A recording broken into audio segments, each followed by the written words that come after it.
and Gen AI are used, can be used, and what kind of tools are available to help an educator to better connect with the student. There's a brief introduction about today's session. Beyond that, what we will talk about first of all about AI.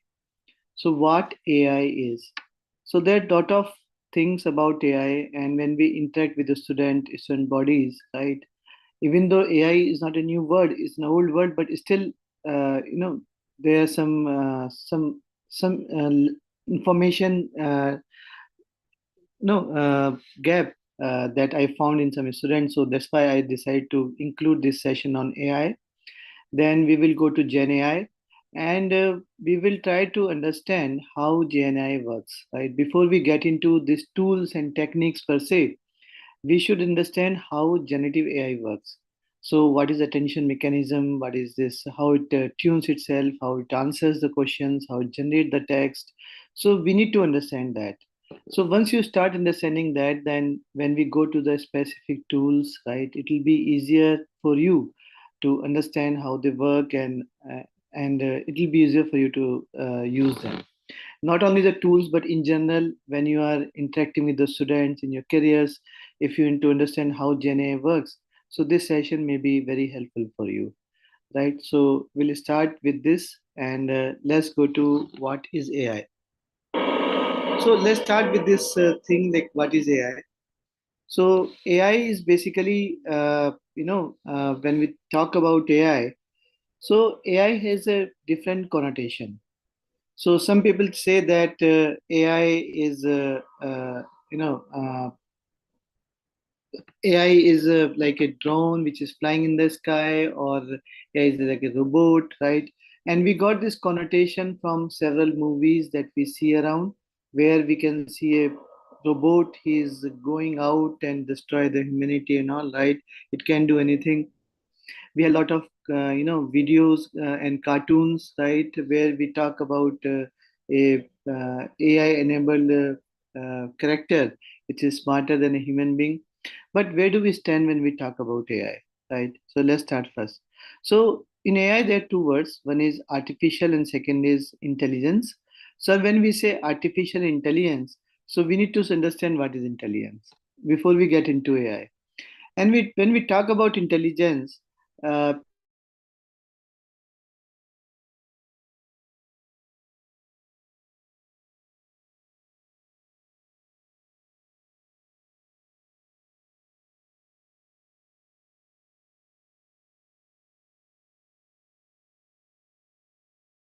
think that is something different according to me. So when we talk about basic intelligence, it is more about ability to understand your surrounding and make a decision in real time. There's a basic intelligence that nature has given to all the human being, not only human beings, but all the living creature on this planet Earth.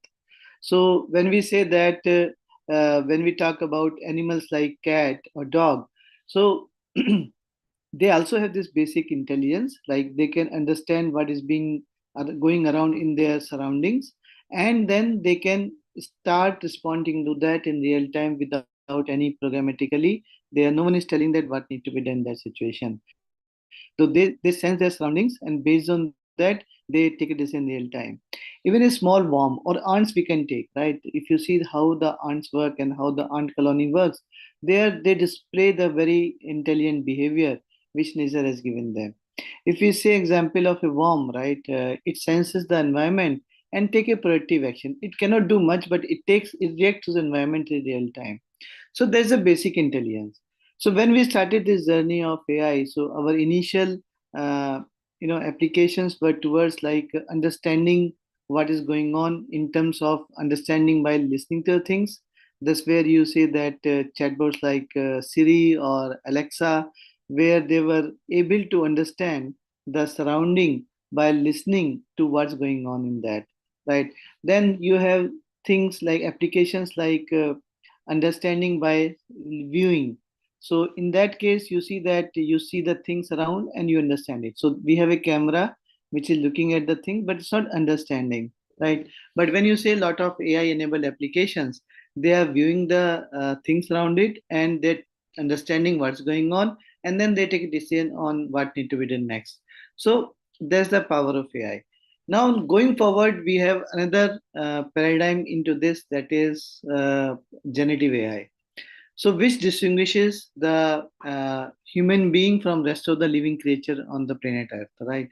So animals, they can see the things, they can react to the things, they can think, right? They can feel the surrounding and take a decision on based on that. But when we say generative AI, is something generating new things, right? There is creativity, which is something which is given to the humankind. And because of that, generative AI, because of this ability to create the new things, right? AI has become more powerful than before. So we will talk about it as we go along. And AI, when we see AI, as I said, that in terms of AI, we could see a lot of animations and a lot of videos, lot of cartoons, right? Where we could see that the things fly on their own in the sky, and they're doing better than the human beings. So we have seen all those things in the Hollywood, in the cartoons arena, and which give a lot of impression to the common man that AI is something like this, right? But we are just building on that. We are not yet there.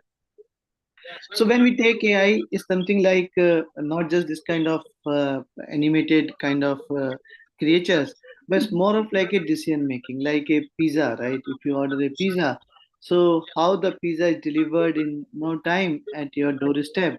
So how the pizza order that you give online, where this order will go to, right? Which outlet of pizza company it will go, and how it will deliver in shortest possible time at your doorstep. So the other small basic examples of how AI has been used across. One example which is very famous and of AI is autonomous vehicle. Like you could see the vehicle on the street, and it's not driven by any chauffeur, it's driven on its own.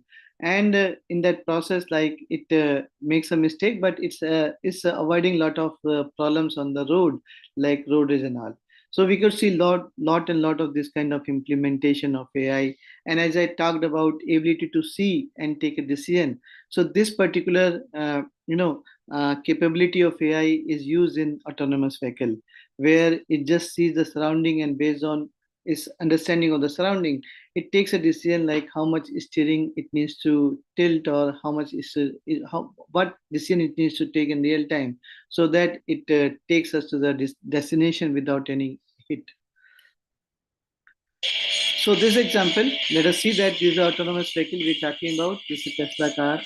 And you have seen this kind of example, but real thing happens with the help of these cameras, which is on the left, medium, in front.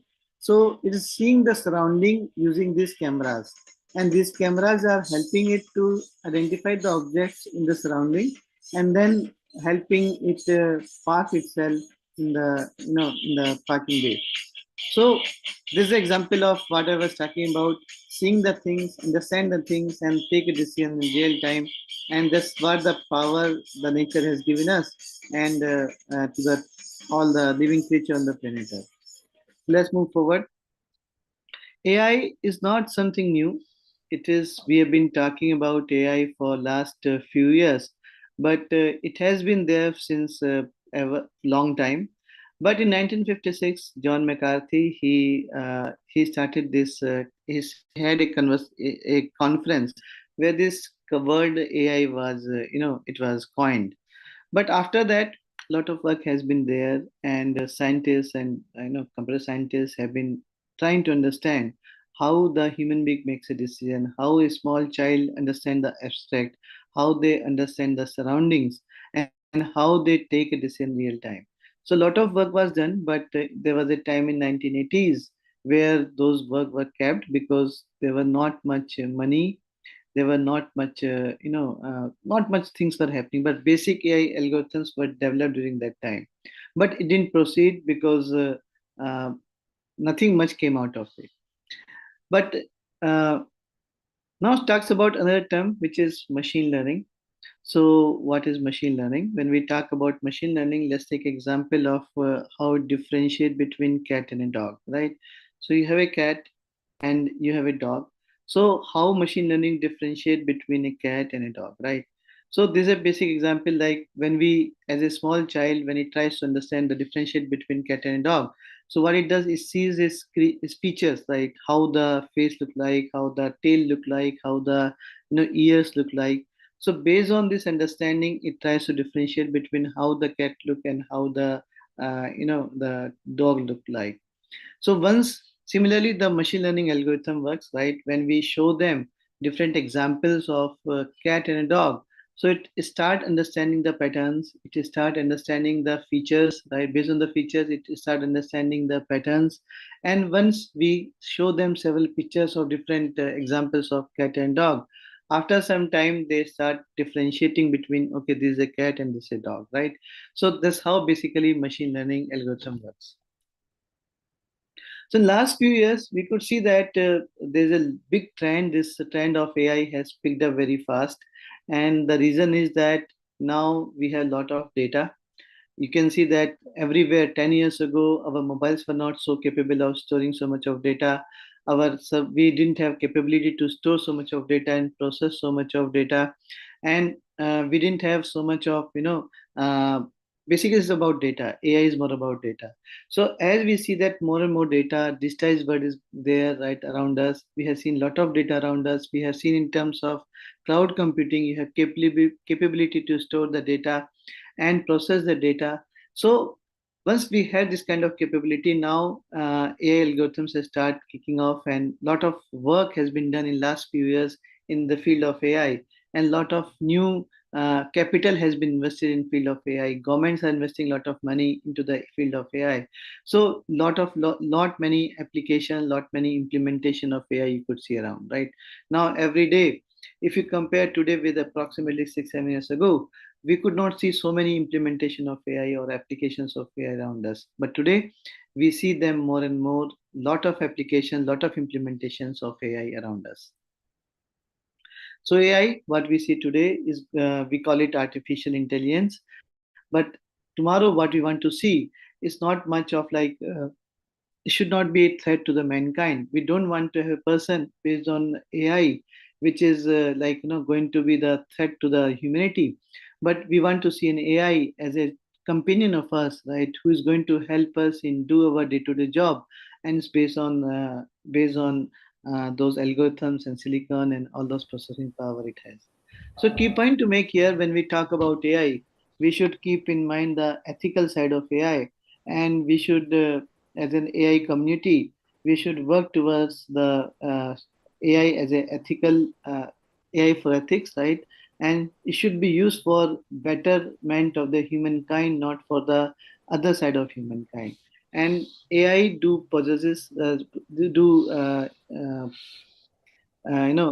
we do face this kind of challenges when we use AI, right? And as the AI field is going forward, you would listen to more and more discussions about ethical side of AI also.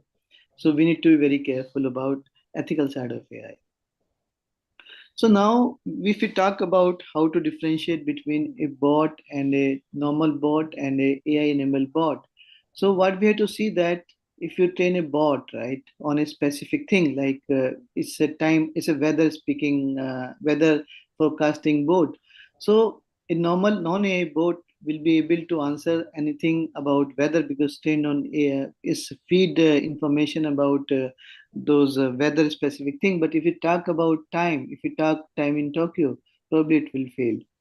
So now our AI enabled applications, they what they do, like they convert the voice into text, and then applications like Amazon Alexa, they have a lot of applications which are integrated with it at the back end.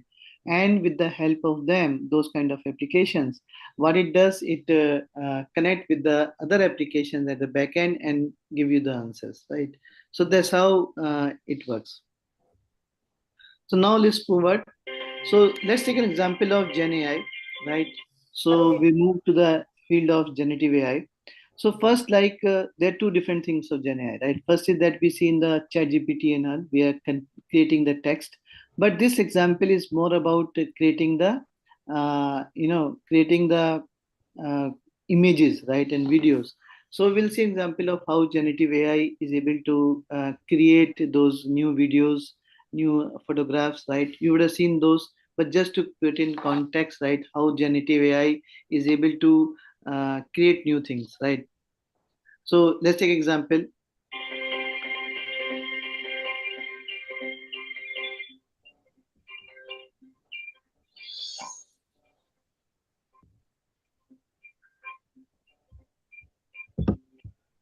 You can see that on the top, there are example of people who are alive, and then there is some new input on the left, this image, and based on that, it could generate new images of people who don't exist in the world, right?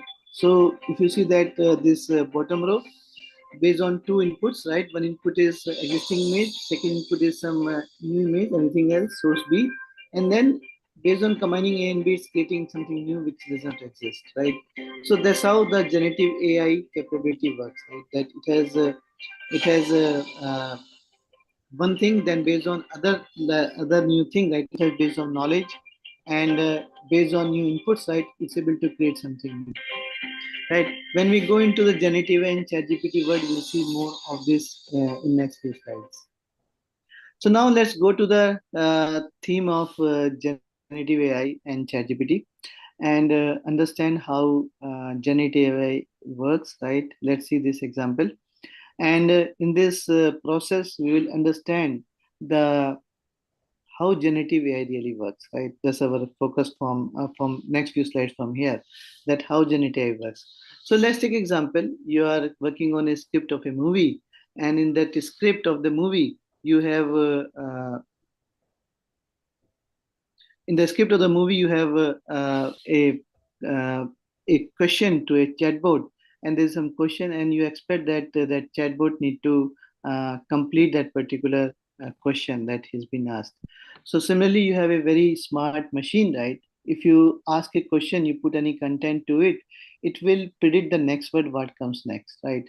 So similarly, in this context, you have a question, and then our super this AI assistant, this question is fit into the AI assistant, and based on whatever question has been asked and based on whatever answer it has answered so far, that fits into this particular machine, and it answers what comes next, what word comes next, right? That's how basically the generative AI works. So this generative AI, they work on large language model. So if you feed in one word, but last word, except last word, you feed rest of the word, like Paris is a city in.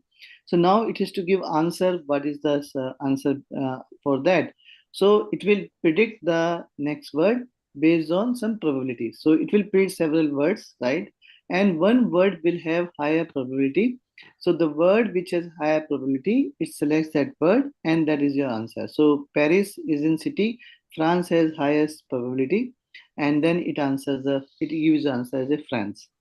So this how it works, right? So what it means to say that it's not a deterministic model. We say that AI thinks, AI doesn't think. It works on the what comes next, right? And based on probability. So it's a probabilistic model, not a deterministic model.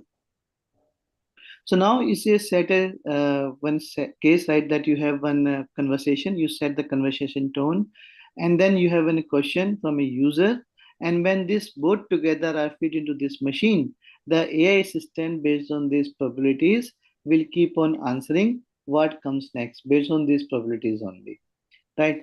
Now each word is generating one after each other based on these probabilities. Now, smartly, what this AI system does that it will pick one word. So far, we are talking about it will pick a word with highest probability, but in this process, it will pick some words which are low in probability to make things more real.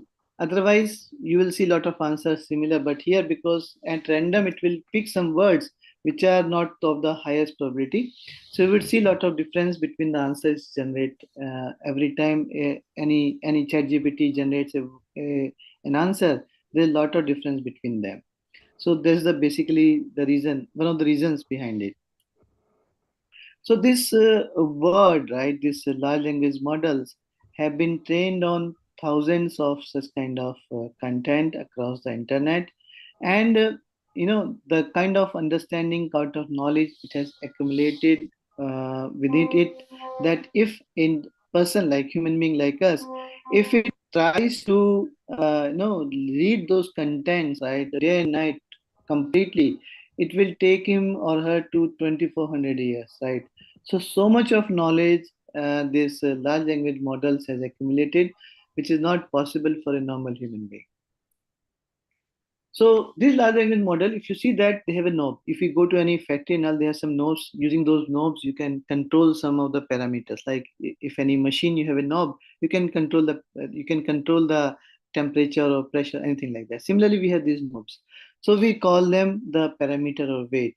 So using these knobs, if we turn these knobs, we have seen that we talk about the probability, right? The model which has the word which has highest probability is our answer. So, but we can tune those particular probability of that word, next word, based on these knobs, and we call them parameters, right? So these parameters are important functions for any large language model, and what we do actually is to tune those parameters so that we get the best answer what we want from these large language models. So these large language models, so initially when we feed them, so they are not fine tuned. They don't know, they don't have the final answer. But initially we have some random things, but later on we fine tune them. So based on this, they are trained on several kind of content on it. So what it does, so first of all, it is feed into the complete sentence except the word we want to predict, and it says that which word it is predicting. So suppose it has predicted the word like it has predicted the word like verse, right? So it has predicted the, and it need to predict verse, but it predicted age. Now we check, we use this back propagation algorithm where it works on this weights and weights, and it tries to tune them so that we get the higher probability of the word which we want to get the answer from. That's how the training works. And similarly, this training is done on not only one particular phrase or sentence, it's done on millions of data around on surrounding us on the internet and everywhere. And if you think that how much training it has been done, if you say that 1 billion computations per second, so kind of training it requires for computing those parameters and processing this much of text will take not only years, not only 100 years, not only 10,000 years, but it's take 100,000 years, right? It's maybe like it's huge amount of time it will require to process this amount of data. So you could see that this large language model handles so much of data because it's not just about processing those content, but it's about tweaking those parameters or knobs which need to be done so that we get the right answer, right? So when we talk about these parameters, so we call it tuning. But when we compare this this kind of model with real chat GPT, so we had to see which is very conducible for the human being. To make it more conducible for the human being, we have a process called reinforcement learning with human feedback.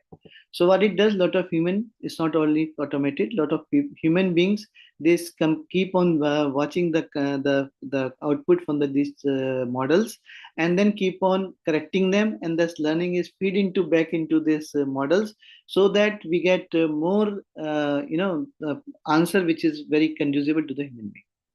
Now this is done based on GPUs. GPUs, what it does, they do multiple processing. You would have heard of GPU. So earlier, uh, let's see the difference between how it was done earlier, now how it is done new, and where GPU comes into picture. So earlier, this processing of the text was sequential. One after each other, the things were processed. But in Google, this came up with a new concept like transformer. With this paper on attention is all you need, they came up with a new concept called transformers. So what transformer does? Initially, it was processing like word by word, not a parallel processing, and that's where GPU comes into picture, right? GPU, as he said, that are able to do the parallel processing. Now, if we say that we want to first of all, what it does, it converts all these words, right, into the into the numbers. We call it encoding. So all those words are converted into the numbers, because when we process this information on our computer, on our servers, So servers don't understand the words, they understand the numbers. So first of all, we had to convert this information into numbers.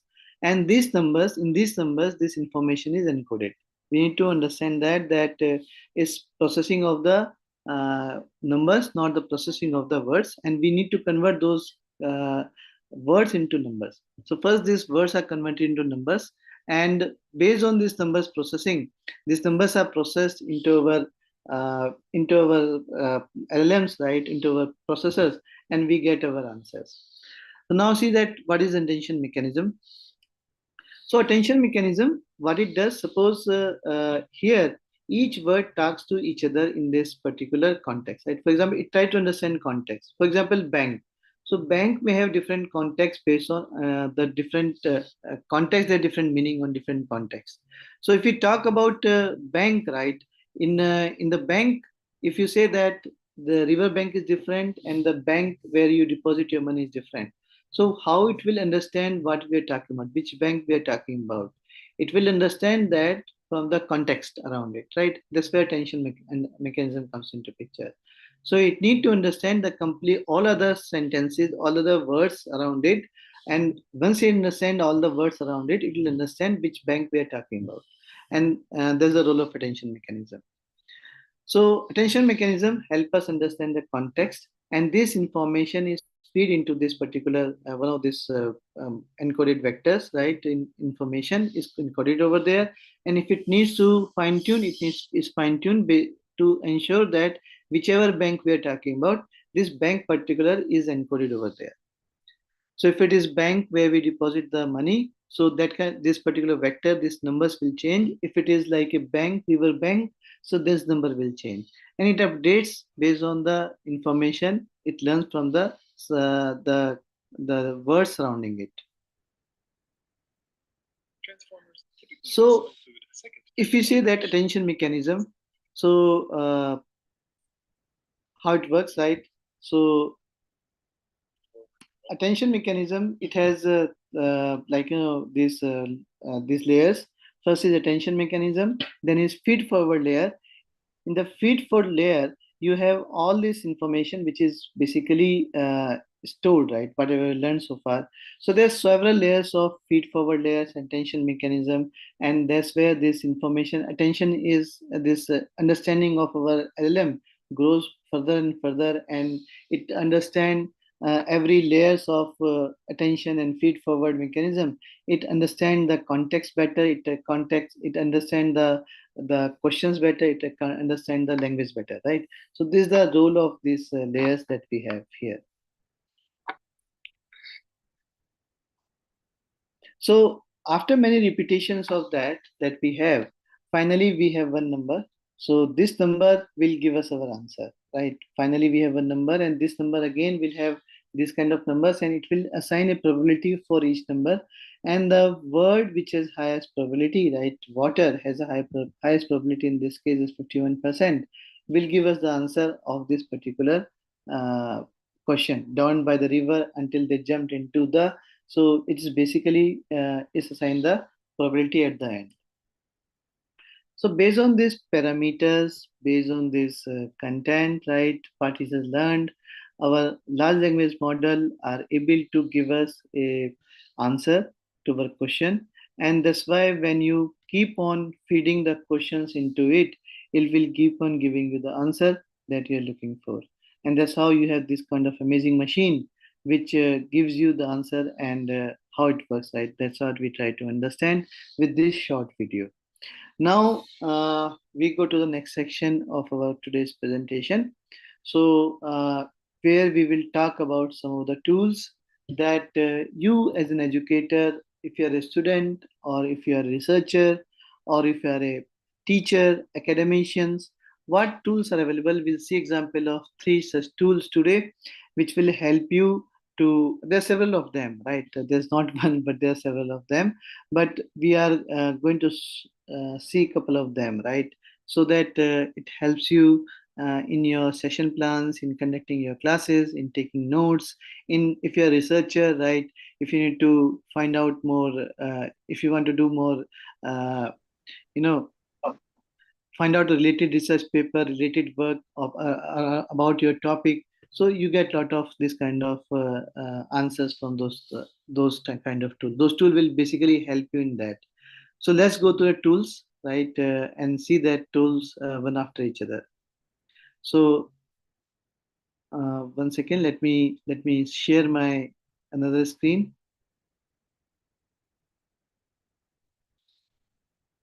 Okay, so this tool is Google Notebook LM. So if we go to Google, right, and we say that Notebook LM. So this is a tool by Google Notebook LM. You can keep it, you can note it down. So this is Google Notebook LM. So if you try Google Notebook LM, it will take you to particular screen, right? So once I created one LM, so we can see that, or we can create a new one. So let's create a new one, and it asks to upload a source. So let's upload a source. So I'm going to upload a source here.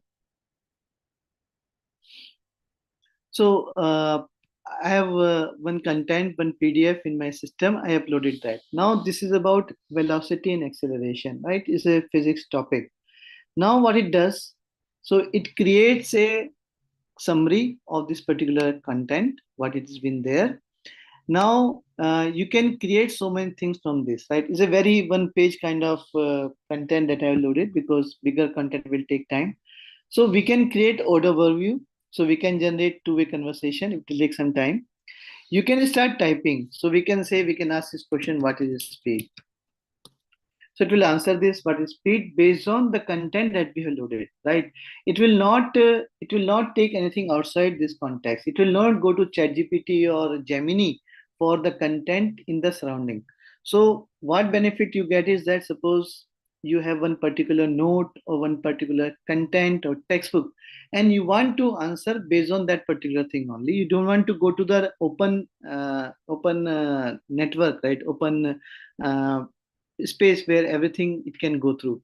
ChatGPT will search from the all the possible, all the possible sources, right, and give you the answer. Google search will search all the possible uh, sources and answer you. But here is going to focus on the content that we have loaded, right? Now it will create this. It creates. You can answer these questions. What is speed? It can create a study guide. So it's creating a study guide on this. So it has created new notes. You can see these notes also. So based on this, it has created a study guide for you based on this content. You can find mind map. You can create mind map also from this. So it will generate a very strong mind map for you. So let us see this. So mind map has been generated. So you can see this kind of mind map: velocity and acceleration, distance. Then it talks about what is distance, displacement. So it is creating this kind of thing based on this particular content that I have loaded into this, right? So you can load more content and you can get better answer from this. So you can this kind of mind maps. It has created on this. Now, one important thing is that it has created a question and answer, right? I just clicked on create order overview. You can listen to what it says. Okay, let's unpack something that's fundamental to, well, everything moving around us. Mm-hmm. Have you ever stopped to think about how we actually describe that movement? Mm-hmm. Whether you're picturing like a cross-country road trip or just the way a ball flies through the air, there's a core set of ideas that govern it all. Absolutely. And we've got a great resource to guide us, this document, velocity-and acceleration.pdf. It really lays out the groundwork for understanding, the language of motion. Yeah, our goal today is to really get these core concepts down. Things like distance, displacement, speed, velocity, and acceleration. Mm-hmm. It's about cutting through any potential confusion, making sure we understand the crucial differences. So sometimes they're pretty subtle. This example of this kind of audio overview to create, it can create FAQ also. It's generating FAQ. So it will take some time to generate FAQ. But if you want to add more content into this, right? So you can add one more PDF over here. So let's add one more PDF, like here we added one more PDF in the same content. Now it will generate the content based on these two things, right? Not one, it will create based on these two things. Now if we change this, if we click keep on clicking this, right, our information will keep on changing. So suppose we click on refresh. Now it has created the content based on these two contents, right, based on whatever we have loaded. So so now its knowledge is enriching based on the more kind of content we add to it, right? So so that's how it works. And we have FAQ also. You can generate FAQ based on two resources. Now earlier it was one resources, then it is generating from the base of two resources. Now these are the FAQs it has generated. What is the difference between this? How velocity works? How acceleration? How it is measured?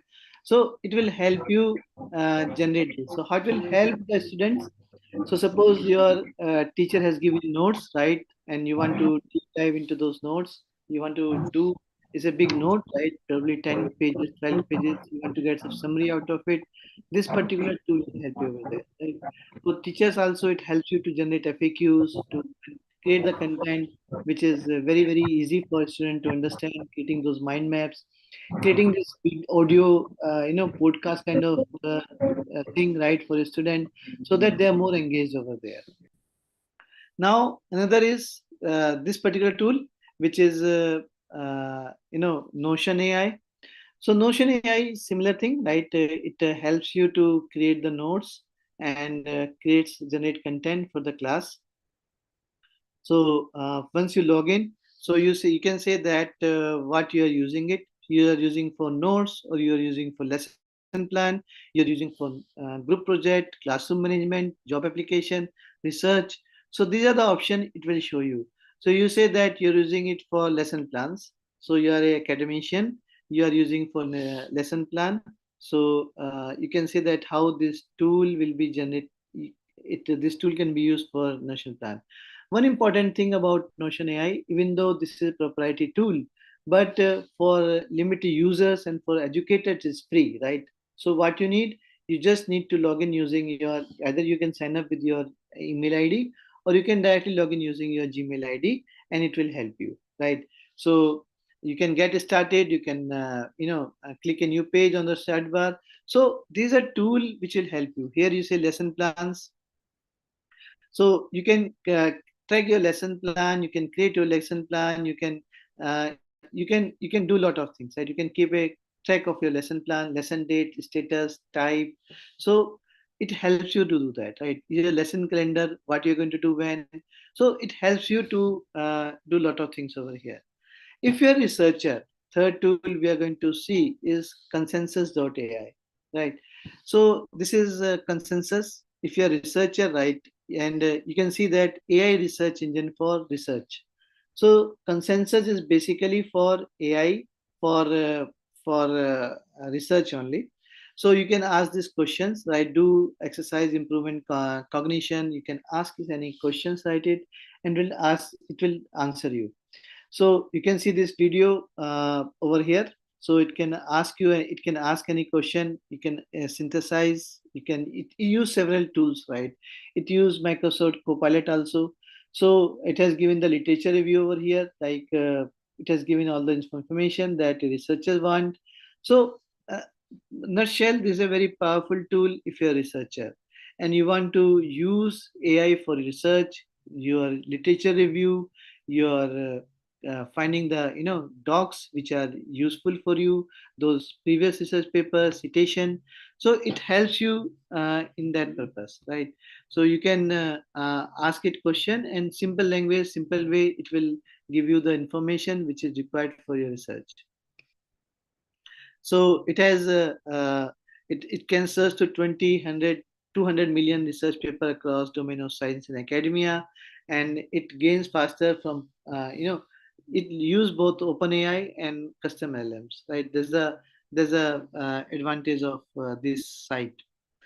It find more relevant papers. It will our proper it will help you to get the most relevant paper from all those journals which are in that particular domain, and results are very connected to the science.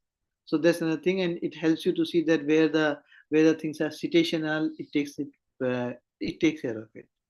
So it helps the student and researchers, science organization, clinic and doctors, universities and schools, writers and journalists, and health and this, right? So this is one of the other tool which can help in the consensus can help in this particular way. So here they have shown this difference between consensus and ChatGPT and how this is better in, because ChatGPT, when we talk about ChatGPT, is a generic tool. So ChatGPT is general purpose tool, right? It's one tool which is used for several things, right? But consensus here is used for one particular purpose, and that purpose is for the scientific research papers only. So that's where it becomes a specialized tool. So overall, we have seen three tools, right? One tool we have seen was uh, one tool that we have seen was Google uh, Google this LM, Notebook LM, sir. LM, sorry, and then we saw that this particular tool, which is for lesson plan, Notion.so, and then we have seen that consensus.ai. So these three tools, we have seen that there are several of them, but for the demonstration purpose in today's session, we have used these tools. But I could see that there are several questions right over here in the chat box. I could see. So so let's go to these questions, right? Uh, so one question. So this is for Elvina, and the question is that how much can you trust AI? A AI workshop speaker once told that information from AI can be inaccurate. Yeah, so is there, and this always there that this information are can be inaccurate. One thing we would like to say here, right? The who should rule the world, right? Human intelligence or artificial intelligence? We have to think about it, right? As long as we are we are depending on human intelligence, because human intelligence encompasses a lot of things, right? It's not just context, it's not just knowledge, it is emotion, empathy, and all other human characters which goes behind it, right? So when we say that if you ask me a question, right, so my answer will be based on not just knowledge. Probably I may have lesser knowledge than ChatGPT can give you, right? If I'm talking about generative AI, so my knowledge will be very very limited when we compare it to the knowledge ChatGPT has. I have very very limited knowledge, but what I add to it, the situation, not only context, situation, I add it to the emotions, empathy. One example, like I would like to share, a small example. As an educator, if you are, there's a lot of difference if you deliver the same content when you are online, when you are giving the session on Zoom versus when you are giving a session in the classroom, right? So that human connect with the students that you have when you are into the classroom is not there when you're doing the same session, the same student over the Zoom call or online sessions, right? So because the human connect is gone, so human connect is the primary thing. If you rely on that and don't take anything and everything which comes out from Gen AI at the face value, review it, use it as assistance, not as a master, then you are going to have, you can reap the full benefit of it, right? So this is a big problem. Ethical, as I said, that ethical AI is required custom figures as we move forward. So there's a problem over there. Any more questions you have, please feel free to put over here. I will be more than happy to answer your questions. Okay, Bapak Ibu, ada pertanyaan? You'll have any questions for Pak Vishal? Silakan Bapak Ibu. You can ask the questions in yeah, you can definitely ask it in English, or you can also ask in Bahasa Indonesia. Yeah, we can help you in translating it. You can send it either in chat box, or also you can actually unmute yourself and you can also ask the questions. Silakan Bapak Ibu, jika ingin mau ditanyakan. So Bapak Ibu, tadi Pak Vishal gave us three important tools, yeah, which as a teacher I think are very helpful. I think he mentioned about notebook LM. He also mentioned about the consensus. Consensus is more for the research. And the third one, sir, was what was the third one, sir? The other one was Third one, it is Notion. Notion. Notion is Yeah. also for the research, for the students to take notes, create plans and all, right? Ya, so yang itu kan ada yang Notion yang bisa dipakai untuk lesson plan, bisa untuk planner, calendar. Itu kan lumayan tertarik Bapak Ibu. Ya. So, tapi ya tadi awalnya agak sedikit informasi tentang basic nih ya Bapak Ibu. Itu kan AI ini apa, what is generative AI, itu kan yang diberikan informasinya. Yes, silakan Pak Chandra. Ya, Pak Chandra, you can unmute yourself and you can ask a question.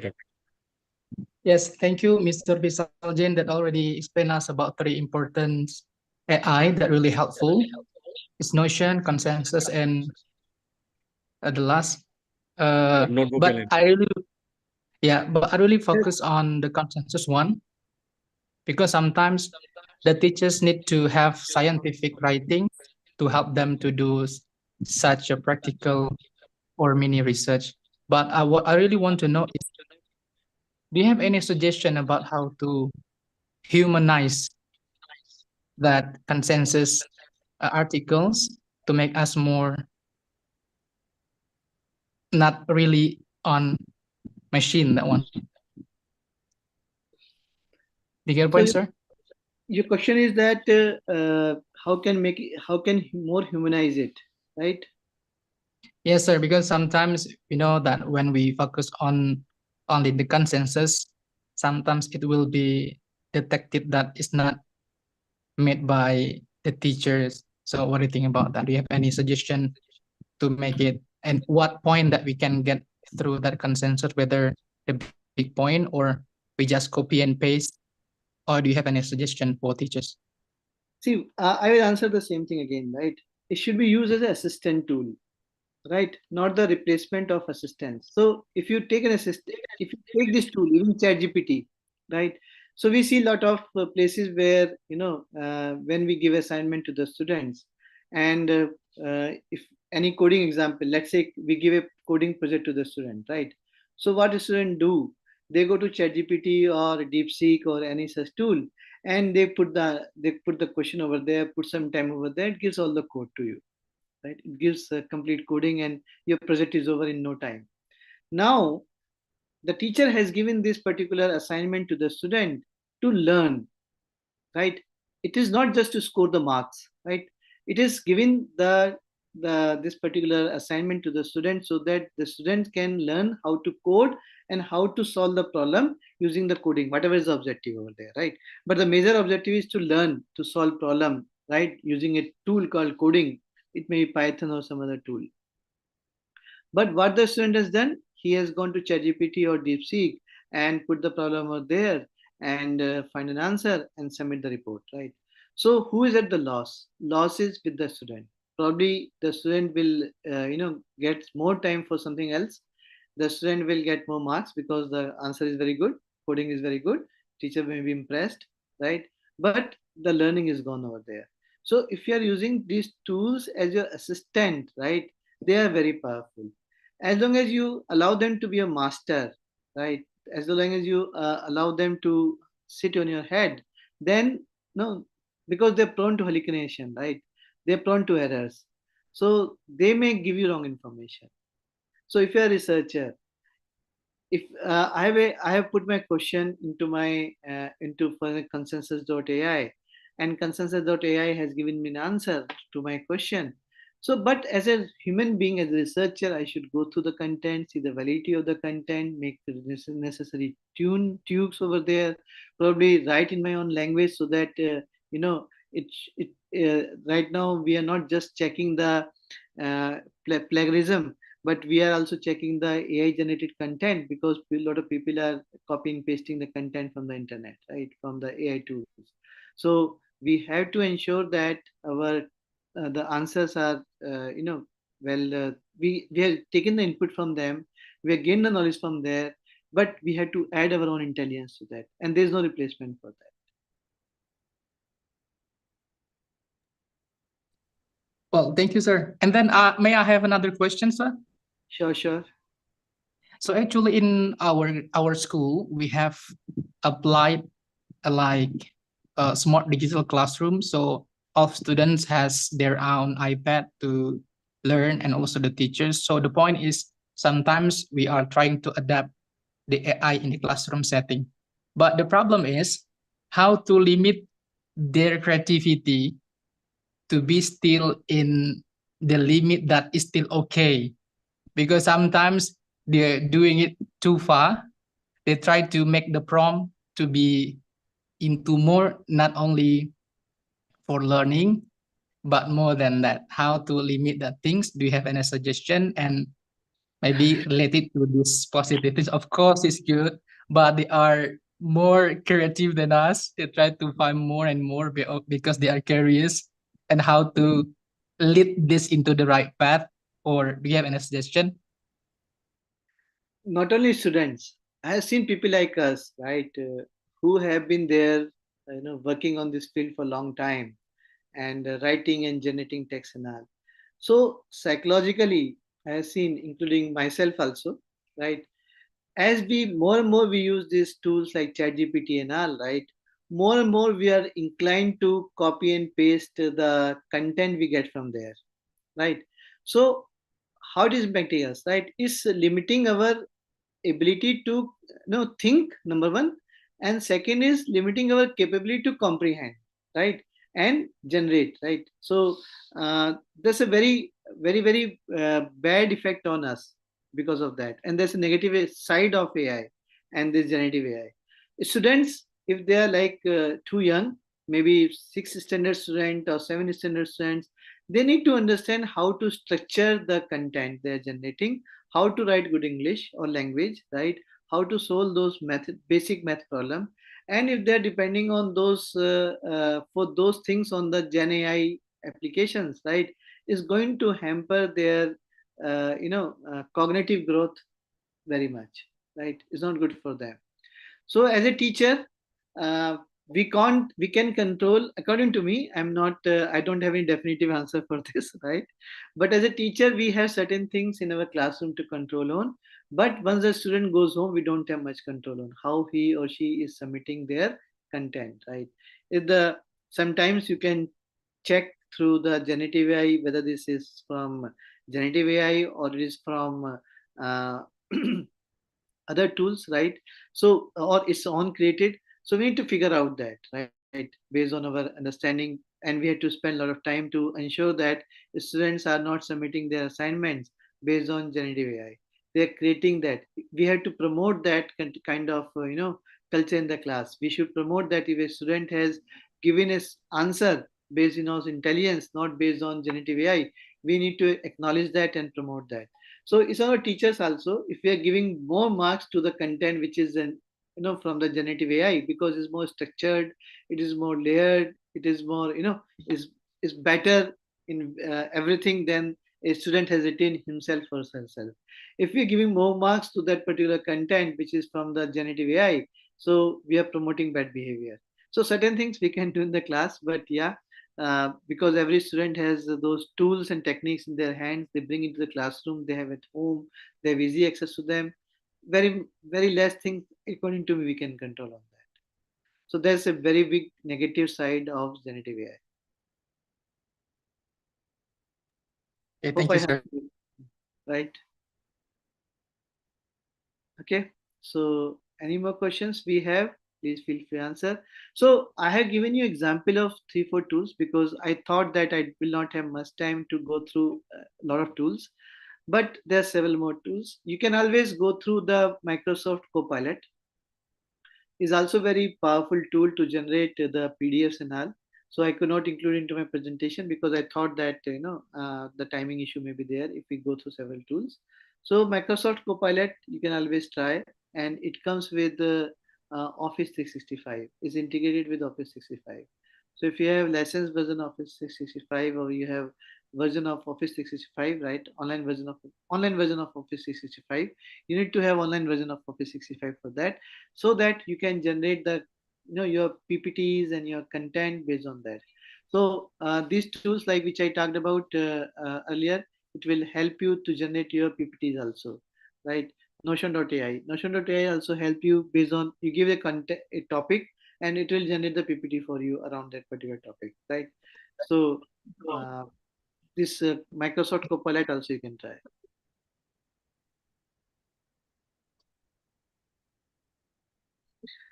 Okay, so if you don't have an answer, so the question, right? If you want to compose an article or paper using help of AI, is our see, it will not be plagiarized. I don't think it will be plagiarized, but they're checking the AI generated content also, right? So there are tools which can help you identify whether this is AI generated content or is own content. So it will check. It will. There are two questions into it.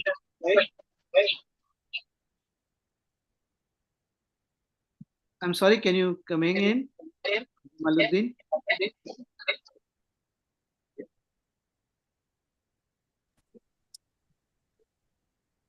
I get it, sir. Yeah. Can you? Your voice is double, sir. I don't know why it is double.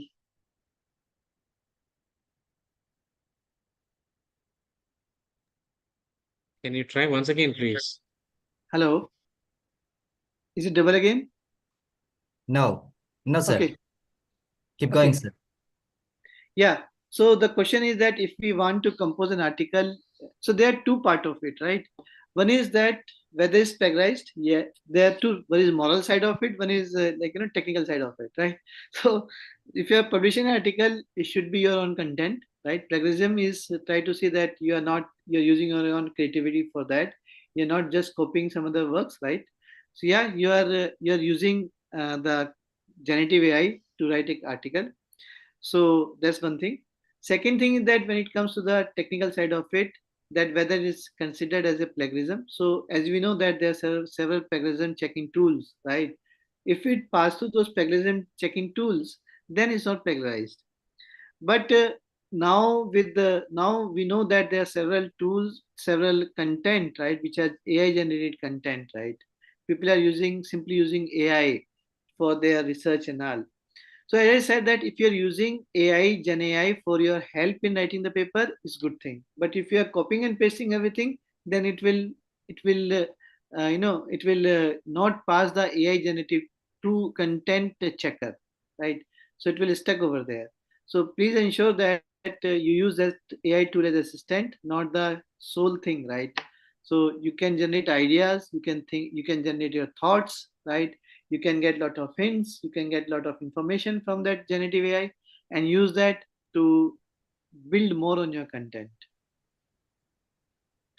Yeah, so I mentioned 4 tool as a Microsoft Copilot.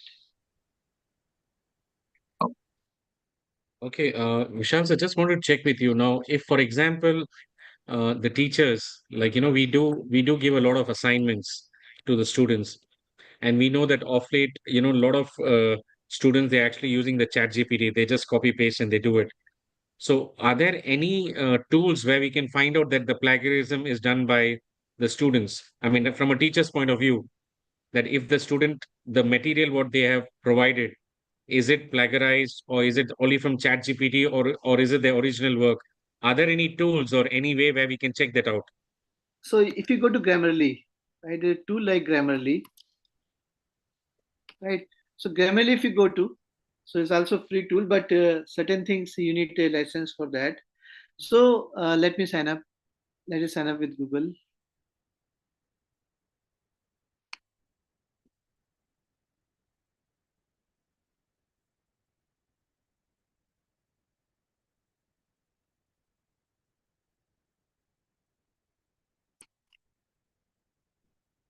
So it's not allowed. So in Grammarly, there's some problem. Okay, so I'm using for my school, right?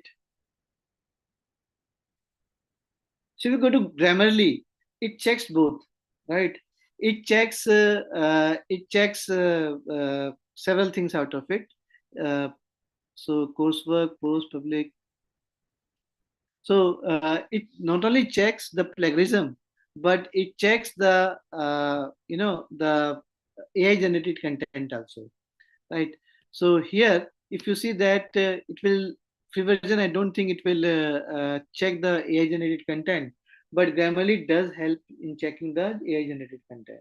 So it not only help you write good English, but it help you check whether it's AI generated content or is a plagiarism content also, right? So similarly, there are several tools, right, available in the market which can you help. If I go to Google and search several tools, right, tools for checking AI generated content, AI plagiarism or AI generated content, right? So it'll give you several tools which you can use, like Quanterly AI. Grammarly, I told you, right?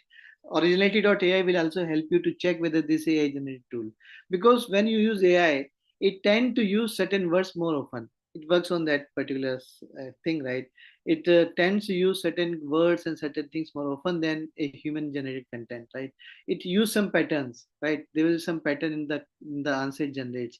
So these tools can check those patterns and highlight that there's a AI generated content, human generated content.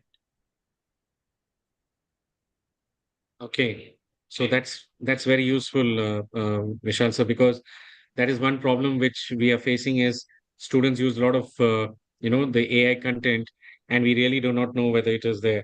Yes, I think Pa Newman has mentioned about Turnitin. Yeah, Turnitin. Another one is yes for plagiarism. Yeah, that also is another Yeah. one. So But I don't CopyLink think is there, Turnitin is a GPT-0, originality. So there are tools available in the market which you can use, right? And for educators, best thing is that for educator, most of the tools are free, right? You don't need to pay money. So for certain use, right? So use those tools and check whether the students are what kind of assignments students are submitting. okay. Great. Okay. Any other questions? Bapaibu, Guru, all the teachers. I think yeah, we have learned quite a lot about Notebook LM, Notion AI, Consensus, Microsoft Copilot. I think then we also heard about Grammarly, Originality.ai, GPT-0. I think these are all. Any other questions, Bapaibu? Bapaibu, we also do have information about BSS for India. Actually, Ya, saya Pak mungkin ada Vishal, Pak Raffi. yeah, yes, silakan Bu. Ya, I have raised my hand actually. Oh Ya, yes, thank Ibu, you. please silakan Bu. Ya, terima kasih Mr. Raffi. Ya, Mr. Vishal, I have some news about the scamming, penipuan. Cheating. No, not cheating, a scam, but scam that like Mr. Prabowo said about on TikTok, like Mr. Prabowo as our president said about something news, but actually he is AI. There is some people made in AI, and then the question is how can we avoid that somebody maybe make me as AI and then to send some bad news. I hope that you understand what I mean. Yeah. Yeah. So as I Any said, news? How this to part is avoid? there. Prevent or avoid? Prevent maybe. So on our planet Earth, the population is how much? Probably 10 billion, right? So so not everyone is good, right? So people have different intentions, right? And not only people, right? In this geopolitical scenario, uh, in this rivalries, right? Corporate rivalries, geopolitical scenarios, right? People do a lot of things to compete with their competitors, right? So they try to use all their everything in their possible in their hands to prove their point or to keep themselves up. Yeah, and that's where you see a lot of misinformation, right? So misinformation campaigns are there. You would have heard about them, and this is a part of misinformation campaign. So you see that one of the biggest challenge in front of the social media companies is to how to stop this misinformation campaigns, right? And they've been working day and out to stop them, early stop them, because they may create a lot of problems, right? Law and order problem or reputation loss problem. So we cannot stop them, but yeah, uh, as we said that we should not completely rely on this AI. We have to rely on human intelligence, right? Use your intelligence, double check on the things, whatever he or she has said to you is correct or not, right? So that's the only remedy of that. So first is the check it, whether, block it. The government agencies can do that. The social media companies can do that. They can identify whether this particular, the video or any information or any news which is spreading on the net, on the social media platforms, are they fake news or real news, right? And they keep on checking on them. And then as a consumer of those particular news, right, we should not believe anything and everything on the internet, right, on social media. We should use our human intelligence to double check on them before we accept them, right? So uh, we understand that not everyone in this everywhere will be doing that double checking on the information. Several people tend to take whatever is there on the social media at its face value, but we had to tell people around us that don't do that, right?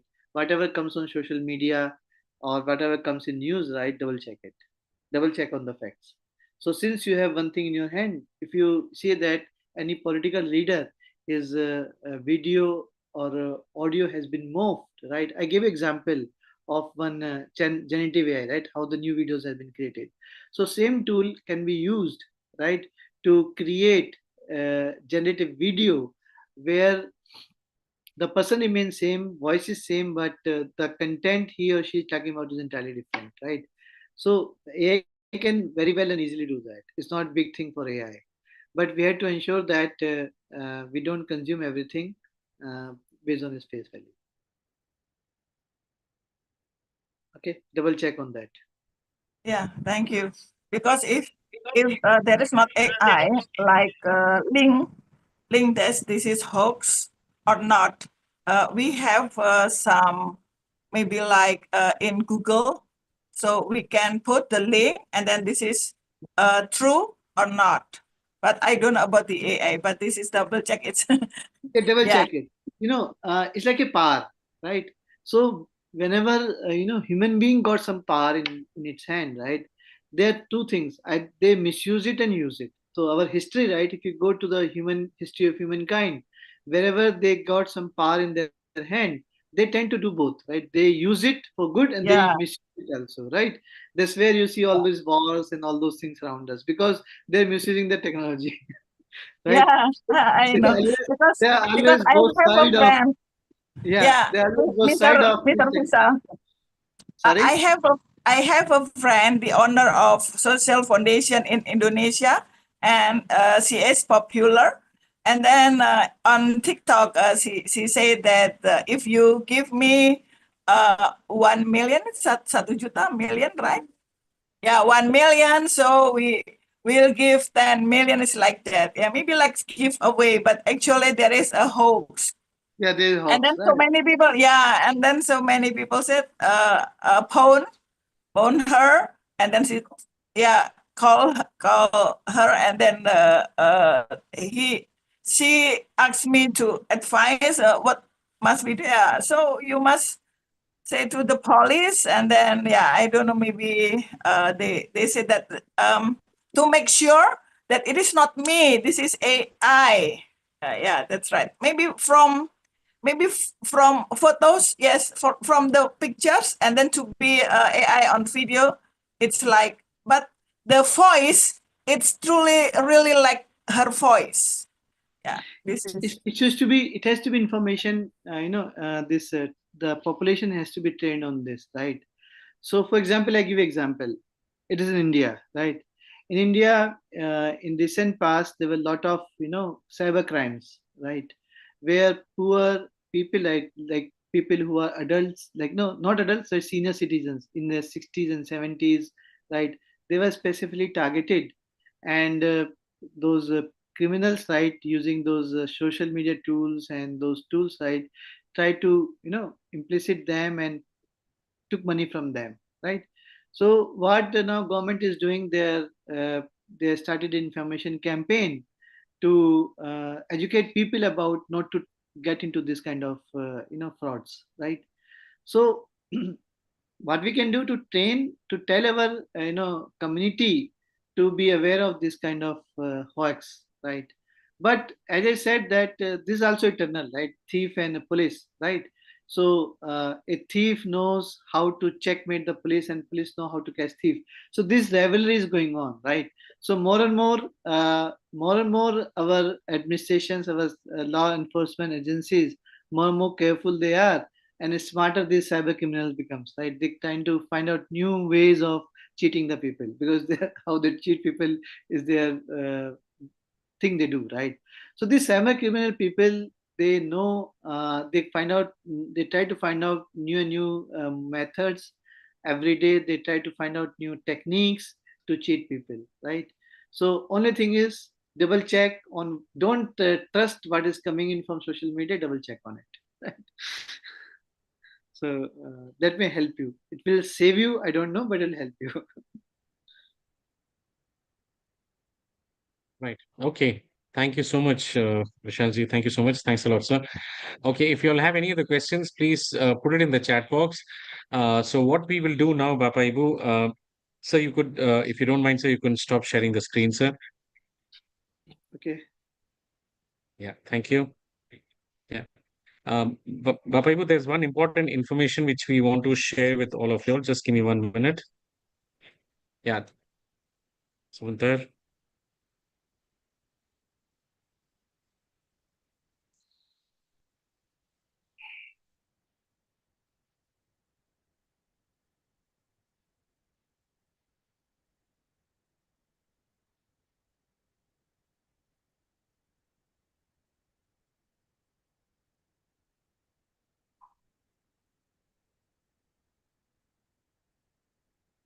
Ya, Mas Reynard. Ya, sebelumnya mohon maaf Bapak Ibu. Mungkin saya akan sedikit menjelaskan untuk absensinya hari ini. Jadi sebenarnya sebelum seminar dimulai kita harusnya dokumentasi ya. Tapi untuk saat ini mungkin kita bisa mulai aja. Bapak Ibu mungkin bisa dokumentasi sendiri keikutsertaan dalam acara sosialisasi ini. Pastikan wajah dan layar Zoom juga terlihat kayak contoh di bawah. Ya, jadi ada wajah, dan juga orang-orang di Zoom. Lalu hasil screenshot itu bisa diupload di akun Instagram pribadi. Bisa juga diberi caption yang menarik ya. Lalu sebelum itu juga bisa follow tie-ups internasional seperti yang sudah tertera di layar dan juga Marwadi University seperti yang di layar juga. Lalu bisa juga tag tie-ups internasional di caption postingan yang akan dipost oleh Bapak Ibu sekalian. Nah, itu agar kita bisa tahu ya untuk apakah sudah diposting atau belum. Mungkin itu untuk absensinya ya. Sekian dari saya, terima kasih. Terima kasih. Oke, jadi Bapak Ibu, selain hari ini yang kita ada yang informasi yang kita dapat dari Pak Vishal, let's give a round of applause for Pak Vishal, Bapak Ibu, right? A very informative session. I think it was very helpful. Vishalji, thank you so much, sir. Thanks a lot for sharing your wonderful insights. I think today the teachers learned quite a lot, and I'm sure that they would like to hear you again with more information about AI and how the teachers and the learning community can be enhanced. Yeah. Jadi Bapak Ibu, the second part of today's webinar, kita Bapak Ibu ada beasiswa. Kita ada beasiswa Bapak Ibu di India yang dengan universitas yang sama, namanya Marwadi University. Dan kita sebenarnya Bapak Ibu ada satu siswi kita namanya Cika yang dari Indonesia Bapak Ibu saat ini lagi belajar di sana. Dan terima kasih banyak Kak Cika. Are you there, Kak Cika?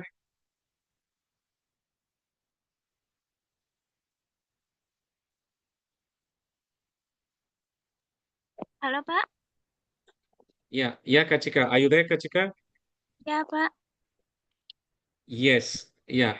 Jadi terima kasih banyak Kak Cika untuk gabung sama kita. Thank you so much for joining.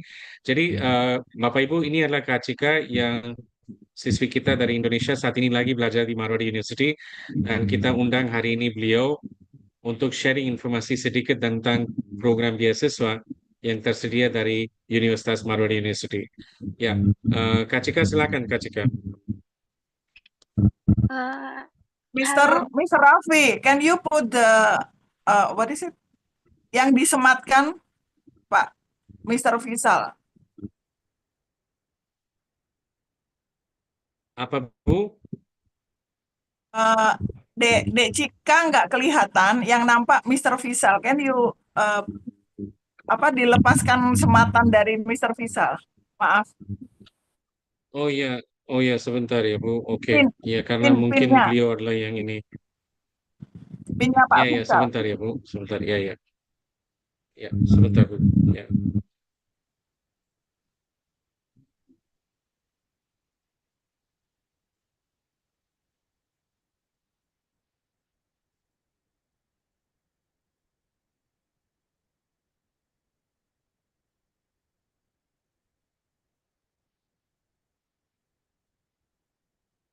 Kachika, can you come on the this thing so that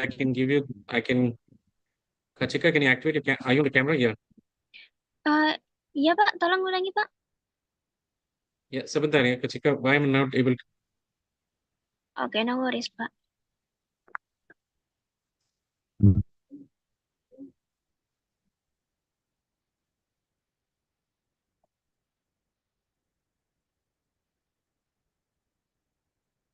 Tidak bisa, I cannot remove Pak Vishal as the. Gak apa-apa, Kachika dimulai aja nanti kita lihat ya. Go ahead.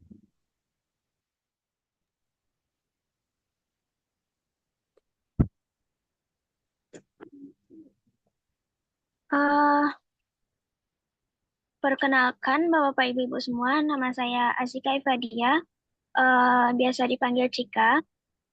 Sekarang saya kuliah di jurusan Computer Application di Marwadi University Rajkot. Dan ya sekarang saya di tahun terakhir dan mau pulang akhir bulan ini. Jadi ini Cika bakal sharing gimana itu Marwadi University. Oke, skip Pak.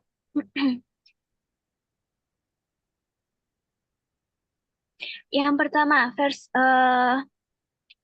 bahasa Inggris.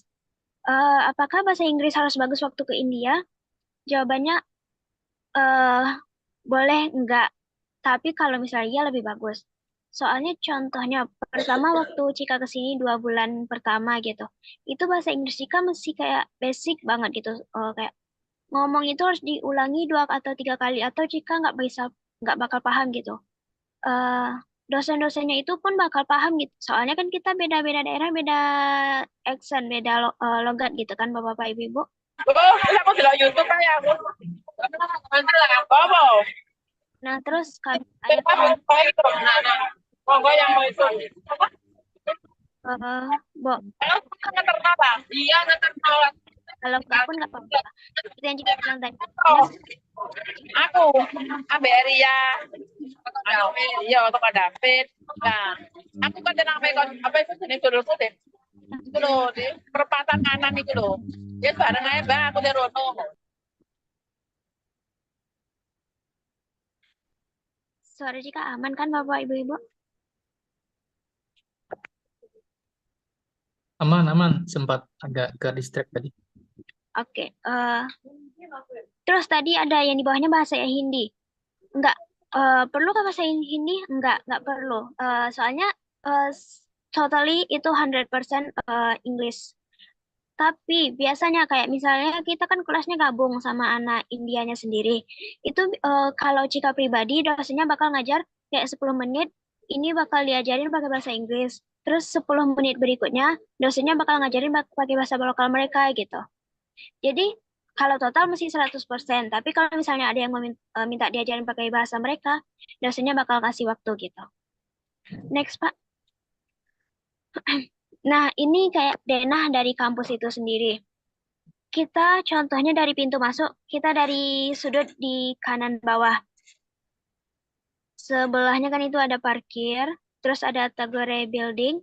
Tagore Building ini kayak gedung untuk administrasi yang mau pendaftaran, masalah baju, asrama, masalah penempatan juga di sana. Terus kalau ruang kuliahnya sendiri ada 2, yang main building sama Satyarti. Nah, kalau main building ini isinya untuk anak saintek, kalau Satyarti ini isinya untuk anak IPS, kayak ya bisnisnya, arts-nya, law-nya gitu. Terus ada engineering workshop untuk anak engineering yang perlu buat mesin atau apa gitu. Ada engineering workshop. Terus hostel. Kalau di India sendiri mereka ngomong asrama itu hostel ya Bapak Ibu Ibu. Jadi kalau di dalam kampus ini ada 4 hostel. Tapi kalau hostel yang di luar itu ada sekitar 10-an kalau jika nggak salah. Terus di belakangnya ada lapangan-lapangan. Next Pak. Nah ini contoh tampak depan dari gedung kampus yang main building tadi, yang untuk anak saintek. Next Pak. Bus. Ini busnya sekitar 100 berapa ya? Jika lupa Bapak Ibu. Cuman kalau bus ini kerjanya kalau shift pagi untuk jemput mahasiswanya dari jam 6 sampai jam 7, 8 sampai jam 9. Kalau pulangnya dari jam 1 sama jam 4.30. Terus ini ada gym. Ruang gym ini ada terpisah. Kalau ada yang khusus untuk cewek, ada yang khusus untuk cowok juga. Jadi insya Allah bakal aman. Ini kantin. Kantin ada 2 juga di sini. Mungkin Bapak Ibu pernah dengar India ini majority of people are vegetarian gitu kan. Nah, jadi karena di sini banyak internasional, pihak kampusnya juga sedian kantin untuk yang non-veg-nya untuk internasional. Contohnya kayak dalam seminggu itu ada 3 kali menunya ayam, sarapan ada telur juga gitu. Ini contoh menu. Oh ini contoh menu yang non-veg. Kalau halal, alhamdulillah halal. Soalnya di sini kebanyakan setahu jika yang non-veg itu dekat-dekat sini emang orang Muslim. Library. Di sini di kampus ini sendiri ada 2 perpustakaan itu Bapak-Bapak Ibu-Ibu. Yang pertama perpustakaan seperti yang kita lihat yang mahasiswanya nulis, mahasiswanya belajar gitu. Terus kalau yang untuk itu ada di lantai 6 di main building tadi. Terus kalau yang di lantai dasar dari main building itu yang tempat minjam-minjam buku Bapak-Bapak Ibu-Ibu. Next Pak. Nah ini kalau buku, total bukunya ada 52.000 lebih. Ada e-booknya juga. Ada e-source, ada yang secara online kayak di yang lantai 6 tadi ada satu ruangan khusus untuk komputer. Jadi kalau kita mau pakai komputernya, mau pakai PC-nya, itu bakal disediain, boleh dipakai gitu Bapak Ibu-Ibu. Fakultas-fakultasnya, ini ada Fakultas Teknik dan Teknologi, ada sainsnya, ada komputer aplikasinya, ada manajemen, ada law, fisioterapi, arts, sama nursing. Nah, rata-rata semuanya ada S1 sampai S3-nya, kecuali fisioterapi sama nursing. Next one. Nah, ini yang tadi kan fakulti, kalau sekarang yang jurusan-jurusannya. Kayak contohnya, Cika kan sendiri di computer application, Bapak Ibu-Ibu. Jadi, Cika ngambil jurusan Cika sekarang di computer application dari fakulti computer application. Cuman kalau di sini nggak kelihatan ya Bapak Ibu. Cuman kalau contohnya yang salah satu mahasiswa juga di sini ngambilnya IT, itu ada di Sarjana S1 Information Communication Technology. Next, Pak.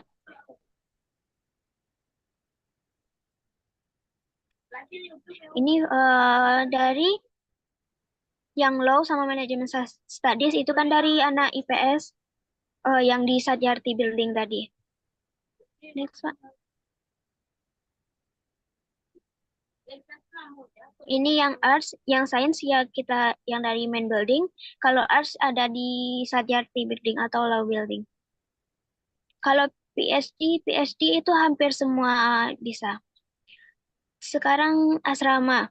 Kalau asrama, tadi kan Bapak Ibu lihat ada 4 asrama kan, hostel A sampai hostel D.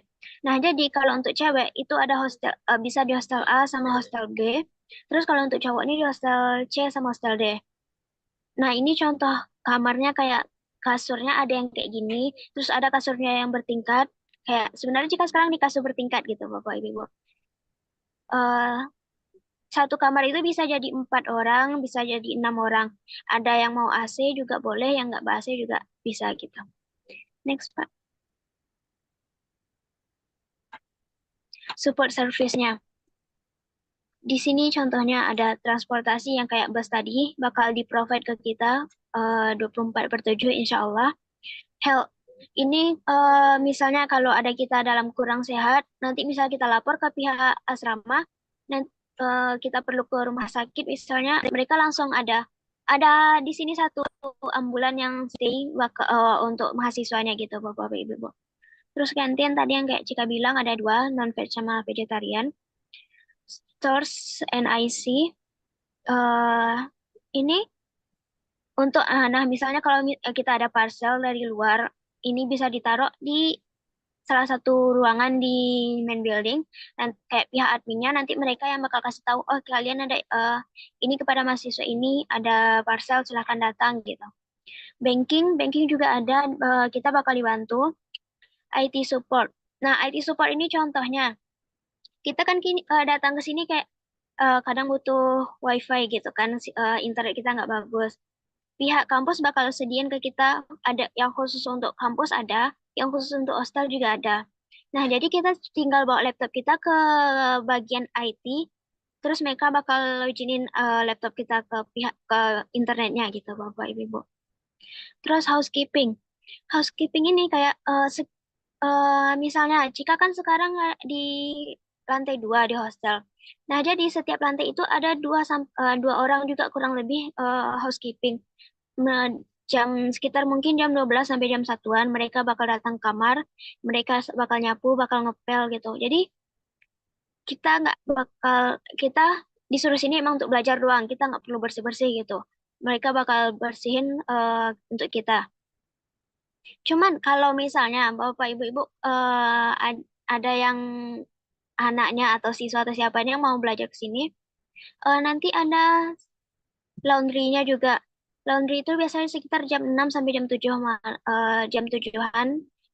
Laundry-nya bakal datang ke sini buat ini misalnya mau nyuci gitu. Tapi kalau misalnya mau nyuci pribadi, itu beberapa lantai di hostel ini ada nyediain mesin cucinya gitu, Bapak Ibu. Terus security. At least per lantai, ini contoh di hostel jika ada 4 CCTV-nya. Jadi insya Allah aman Bapak Ibu. Terus tempat ibadah. Tempat ibadah kalau sebenarnya tempat ibadah kami nggak ada. Cuman pihak masing-masing hostel punya satu tempat, satu ruangan untuk sholat gitu. Kalau kami yang cewek, kami ada namanya TV room. TV room tuh biasanya kalau bulan puasa gitu ya Bapak Ibu, kami bakal ruang TV itu bakal untuk kami untuk sholat tarawih, untuk buka bersama gitu. Nah, cowok-cowok pun kayak gitu ada satu ruangan khususnya. Tapi kalau sholat Jumat yang kayak rame kan itu ke Bapak Ibu, itu mereka bakal ngasih inilah kayak lapangan yang di arah belakang tadi, lapangan sepak bola atau kriket. Mereka bakal sediain ini kami nggak bakal ganggu, kalian bisa pakai untuk sholat gitu Bapak Ibu. Next Pak. Untuk internasionalnya, ini so far ada 54 countries. Yang di Asia Selatan pun contohnya kita Indonesia, ada Indopas juga ada Malaysia, terus ada Myanmar pun sekarang masih ada. Terus beberapa di sekitar juga masih gitu. Next Pak. Oh ya, selebihnya ini ada yang dari Asia Selatan sendiri yang kayak Afganistannya, Bangladesnya, terus Afrika, mahasiswa Afrika juga banyak sini. Garanti credit support. Nah, tadi Cika kan ada bilang sama Bapak Ibu-Ibu di yang Tagore Building, yang bidang administrasi. Itu ada beberapa fakultasnya, beberapa petugasnya, bukan petugas sih, administrasinya yang bakal nyediain career support. Jadi kayak kita butuh konsultasi masalah mau S2 atau kayak S3-nya gitu. Nanti pihak mereka bakal bantu konsultasi, ataupun misalnya kayak kita mau cari kerja juga gitu. Mereka juga bantu. Jadi insya Allah yang ini, yang petugasnya ini bakal bantu kita konsultasi sama mencari sesuai placement yang kita mau gitu, Bapak Ibu. Contohnya Ya, ini Bapak Ibu. Ada 450 perusahaan yang kerjasama sama Marwadi, sama kampus ini. Ini kan gaji terbesarnya ada 690 juta per tahun. Terus kalau secara rata-rata di India ini 120 juta per tahun. Thanks, Pak. Nah, masalah biayanya ya Bapak Ibu. Untuk ini contohnya untuk Cika pribadi ya Bapak Ibu, bukan dari sini. Cika untuk setahun itu Cika bayarnya 2.500 USD atau kurang lebih kalau yang dulu ya bukan yang sekarang itu kurang lebih sekitar 38 juta rupiah per tahun. Itu Cika bakal bayar 36 sampai 38 juta. Jadi Cika bakal bayar setengahnya untuk di semester awal, nanti setengah lagi di semester keduanya gitu Bapak Ibu. Kalau yang ini 45 ini kayaknya jurusan dari yang junior Cika deh Bapak Ibu. Ini yang include di dalam uang yang itu tuh uang asramanya, uang makannya. Di sini kan dibuatnya makan 3 kali sehari ya Bapak Ibu. Tapi sebenarnya di India ini makan tuh ada 3 kali sehari plus 1 untuk snack. Biasanya snack tuh dari jam 4 sampai jam 6. Jadi mereka udah keseharian mereka makan tuh 4 kali termasuk yang snack itu. Dan ini uang ini juga termasuk untuk 4 kali makan. Untuk laundry juga, wifi, untuk internet, untuk yang lain-lainnya juga include di uang yang tadi. Yang untuk Cika 2.500 itu Pak Ibu. Next Pak.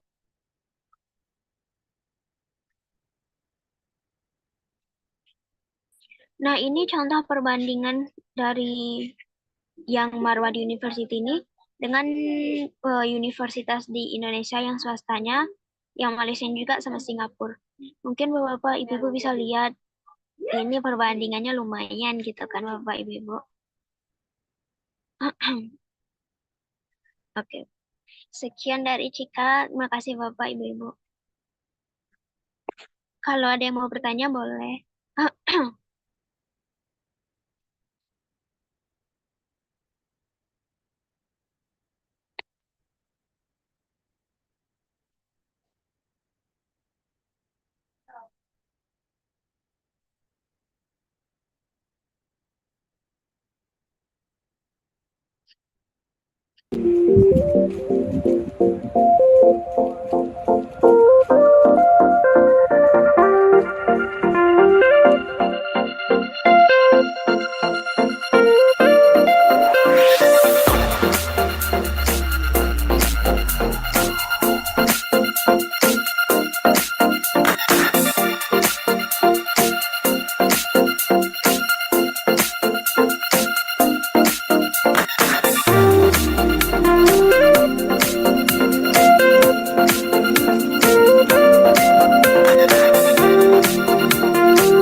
Oke, Bapak Ibu, jadi itu adalah informasi yang juga yang tentang beasiswa ya Bapak Ibu, karena hari ini pertama adalah yang tentang AI in Academics, ya yang kita dapat informasi lengkap dari Pak Vishal, tapi juga kita dapat program beasiswa India Bapak Ibu dari Kak Cika. Silakan Bapak Ibu, sekarang kita buka sesi tanya jawab.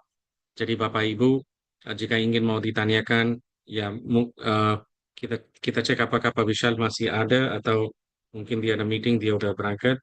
Tapi silakan Bapak Ibu jika ada pertanyaan, kayaknya Pak Vishal udah berangkat Bapak Ibu karena maaf dia baru kirim WA ke saya karena dia ada acara jadi minta maaf tapi bilangin terima kasih.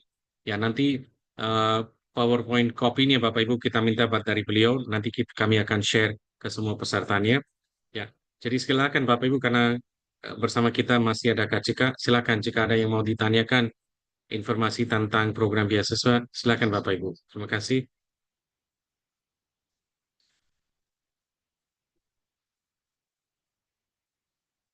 Kampusnya luas ya Bapak Ibu, baru tadi yang lihat kampusnya luas, fasilitas sudah lengkap, dan biayanya Kak Cika berapa? Kak Cika bayarnya 38 juta 1 tahun. Jika lupa antara 36 sampai 38 juta kalau yang uang dulu sih, Pak. Oke, Bukan sebelum 36 sampai oke. Ya, jadi 36 sampai 38 artinya yang sekitar 3 juta ya, 3 jutaan per bulan Bapak Ibu. Tapi ya memang karena sekarang Bapak Ibu kursnya udah naik, jadi makanya Mas Hasan kan adalah yang 45 juta ya Bapak Ibu. Ya itu kan karena kursnya agak naik sekarang.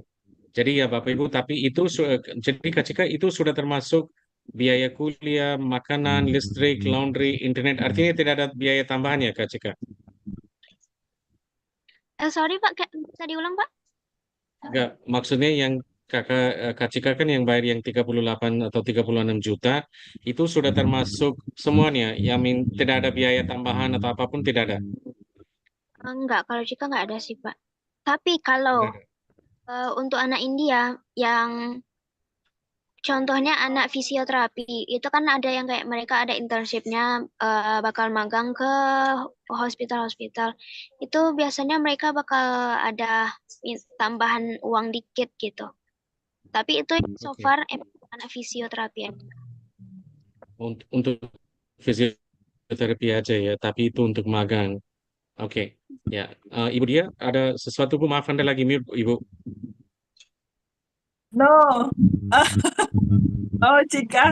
No, my husband said that your face is as my daughter, our daughter. Kamu seperti anakku Rara, kata suami saya.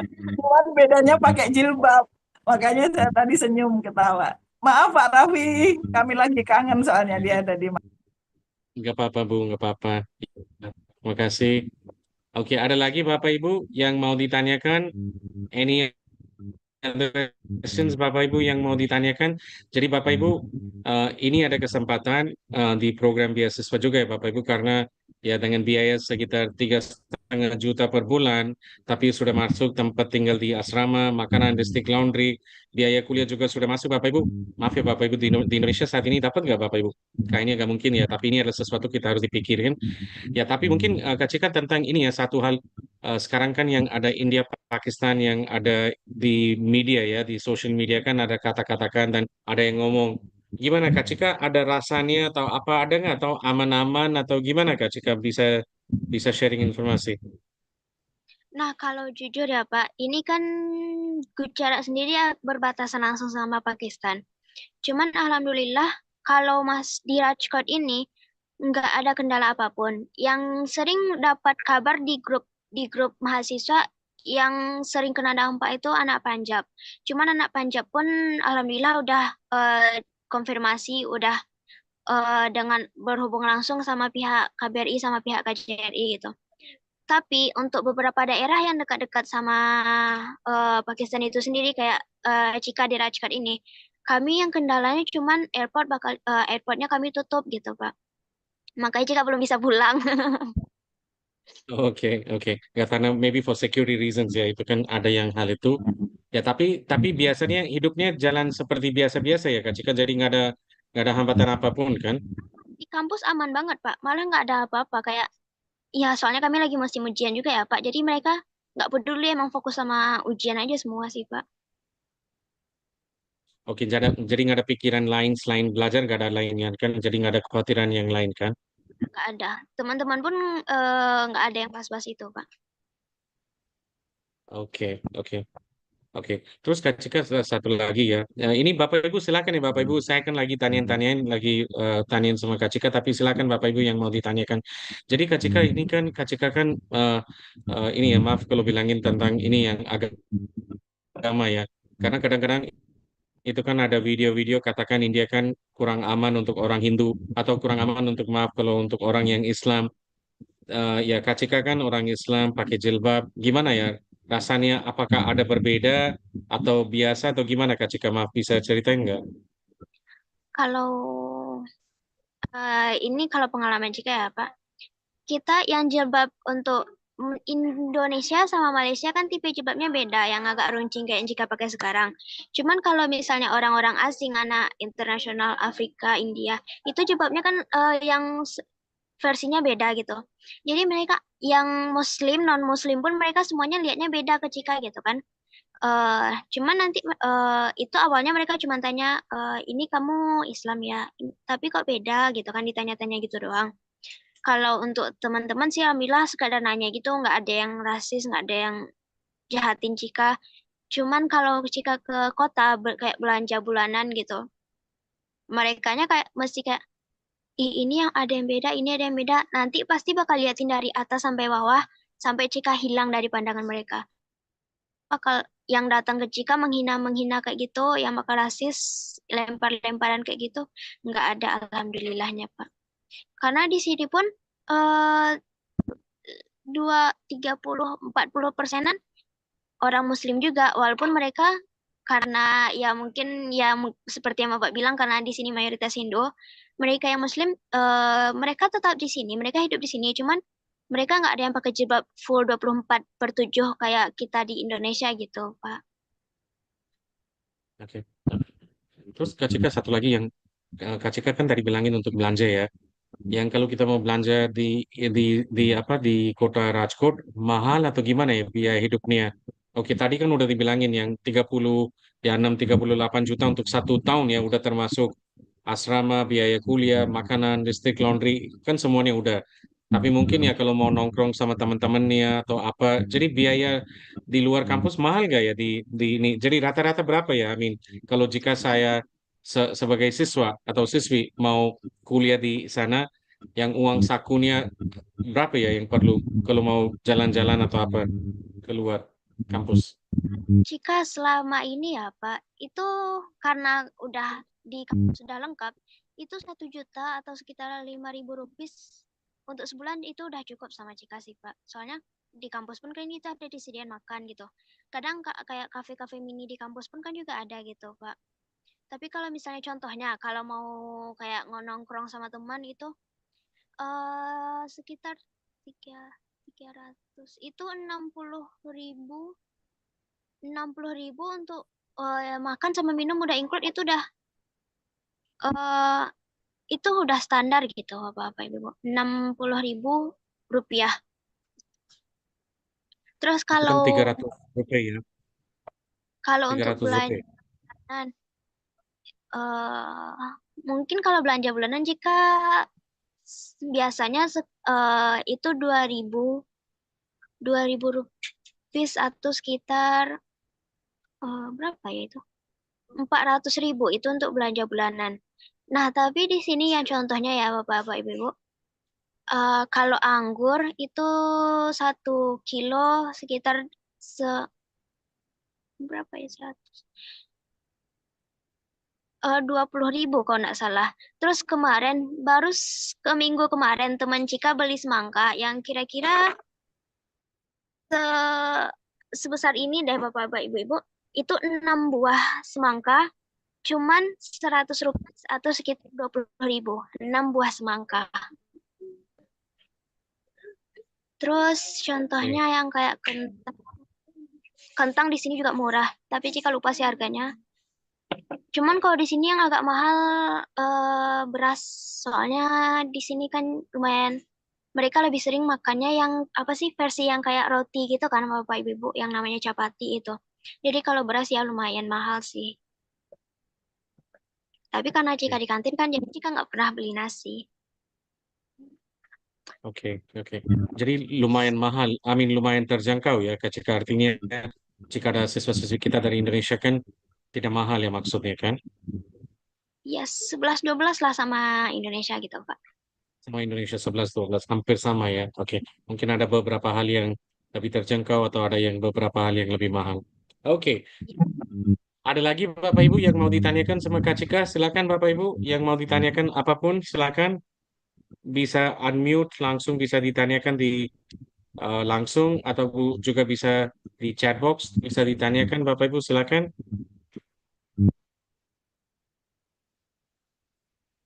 Ada yang mau ditanyakan Bapak Ibu sebelum kita tutup sesi hari ini? Karena informasi yang kita dapat dari KCK itu penting ya Bapak Ibu, itu kan luar biasa. Jadi dengan biaya segitu, ya biaya hidup, biaya kuliah, fasilitasnya lengkap, right? Itu kan ada juga yang siswa-siswi internasional, bahasa pengantar 100% pakai bahasa Inggris, tidak perlu IELTS, tidak perlu TOEFL. Bagus Ya. Bapak Ibu, ini ada option yang baik ya Bapak Ibu. Ini saya Yes, menyampaikan Ibu Tia. pertanyaan dari suami saya. Seandainya Ya, Bu. ini kan Kak Cika kebetulan perempuan ya. Jadi pertama bagaimana meyakinkan orang tua bahwa saya di apa ya di India ini baik-baik aja. Yang pertama itu. Kedua, selama 4 tahun tadi kan sudah hampir 4 tahun ya? Atau masih 3? Sebenarnya jurusan Cika cuma 3 tahun, Bu. Oh, 3 tahun. Oke. Ini kan udah mau pulang. Jadi selama 3 tahun itu pernah kembali ke Indonesia atau full kalau kita ambil beasiswa itu sampai selesai atau gimana? Jadi rasa kangennya itu memang zaman sekarang bisa video call gitu. Nah, di sana HP itu disimpan atau gimana? Mungkin bisa diceritakan. Karena saya sosialisasi selama ini itu ya cara mengelola rasa kangen. Nah, itu karena kan kadang sama suami kan, terutama yang masih mama-mama yang anak-anak perempuan gitu. Jadi mungkin pengen ayahnya atau ibunya, tapi ada rasa khawatir karena dia perempuan. Ini kan pas perempuan ya. Iya. Jadi tadi diskusi sama suami itu. Jadi bagaimana cara mengelola kangennya atau bagaimana membuat orang tua juga nggak khawatir bahwa saya di sini happy, bahkan mungkin dapat cowok India nanti dapat keponakannya Sahrul Khan mungkin ya. Gimana itu Kak Cika? Makasih ya. Ibu dia mau tanya ya, udah dapat cowok belum ya Bu? Ibu mau tanya ya Bu? Silakan Kak. Silakan. Bentar, Pak Sugeng bisa di mute nih. Cika emang dari awal mama itu emang menyarankan Cika untuk kuliah di luar karena kayak pola pikir di luar kan beda gitu kan Bu, terus pengalamannya bakal beda. Jadi kalau dulu Cika kan aslinya dari Sumbar gini Bu. Jadi dulu awalnya niatnya mau coba ke Sumbar aja gitu rencananya. Terus kata mama, ngapain sih di sini? Coba deh cari yang keluar gitu. Nah sebenarnya abis Cika UTBK sebelum Cika UTBK, oh enggak, itu pas Cika kelas 11, mama kan bilang ini Cika ada loh beasiswa ke Turki gitu. Jadi kayak Cika pun dari kelas 11 sudah belajar bahasa Turki, udah siap-siap di Turki gitu kan Bu. Kayak udah ini udah semangat untuk ke Turki. Cuman tiba-tiba habis UTBK kayak kebetulan ada yang buka kerjasama gitu sama Marwadi University ini kan Bu. Terus Cika bilang, Mama ini Cika coba apply juga deh, soalnya ini cuma 3 tahun juga jurusannya, nggak ada skripsi juga lagi kuliahnya gitu kan. Kayak semangat gitu. Awalnya Mama ragu banget, kayak marah-marah, kami sempat bertengkar juga gitu kan Bu. Terus karena Mama lihat Cika itu biasa aja, Cika nggak ada panik, Cika santai aja. Ya akhirnya Mama luluh, walaupun kayak tiap bentar Mama itu bakal ngeluh, ih ngapain sih gitu Bu. Cuman alhamdulillah ya seperti yang Ibu lihat, alhamdulillah Cika aman aja di sini. Terus kalau masalah video callan sama mama kayak iya jujur kami berdua kangen, apalagi mohon maaf ya Bu, sebenarnya tahun kemarin kakek Cika meninggal. Jadi mama tuh emang cuma tinggal sendiri di rumah. Jadi kayak Cika mama kangen gitu kan. Cika pun mau ngomong kayak gitu kan susah jadinya Bu. Kalau Cika bilang kangen, tambah sedih mama nanti gitu kan Bu. Jadi kadang biasanya Cika ngasih solusinya kayak, Mama tahu nggak ini ada kayak gini loh. Pas biasanya Cika langsung alihin sama cerita lain kayak Cika kasih banyak cerita gitu Bu. Jadi kayak Mama, oh berarti aman ya kamu gitu Bu. Nanti pun kalau misalnya Cika udah kehabisan cerita, Cika bilang, Mama ini Mama ada cerita apa Mama gimana gitu Bu. Soalnya kalau ya seperti yang Ibu tahu kalau secara langsung kan lebih enak gitu kan Bu. Cuman ya kalau di sini ya namanya jauh susah. Ya intinya memang harus banyak cerita aja sih Bu. Terus kalau pulang, ini Cika 3 tahun ini belum ada pulang sama sekali. Jadi akhir Mei ini pertama kali pulang, langsung pulang. Itu yang musim panas 2 tahunan kemarin Cika itu yang musim pertama Cika ada kegiatan pergi main-main sama teman gitu Bu. Ada ngumpul-ngumpul juga sama anak mahasiswa Indonesia. Terus yang tahun keduanya itu Cika cari course online gitu Bu, cari ya kursus online kayak yang ada dapat beasiswanya, yang kayak internship, magangnya gitu Bu. Soalnya Cika kan di komputer, jadi bisa latihannya secara online gitu kan Bu, secara hybrid aja gitu Bu. Nah, itu tadi yang penggunaan HP di asrama belum terjawab tadi. Kalau HP itu kalau di kampus aja sih Bu yang dibilang HP ini simpan dalam tas. Cuman nanti ada untuk beberapa keadaan kayak kalian keluarin HP misalnya kayak ujian di Google Form gitu Bu. Atau yang misalnya kayak kami cari materi-materi itu dibolehin. Cuman kalau di luar dari kampus kami boleh megang HP 24/7 gitu Bu. Jadi insya Allah aman.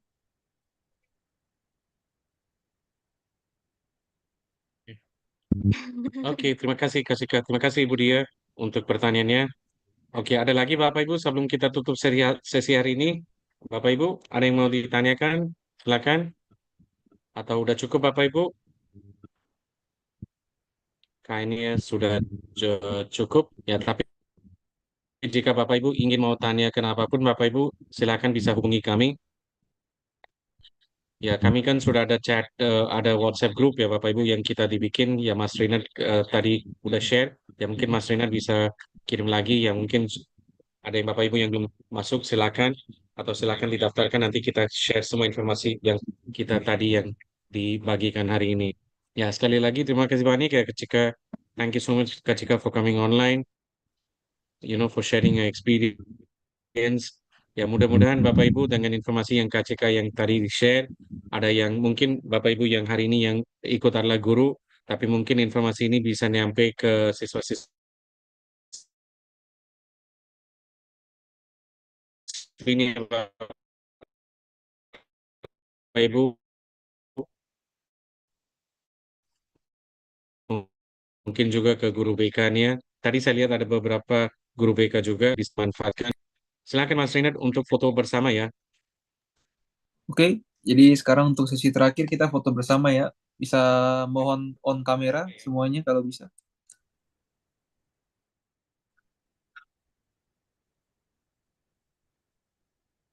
Baik. Oke, nanti kita foto posenya seperti ini untuk India Indonesia. Ya, seperti ini.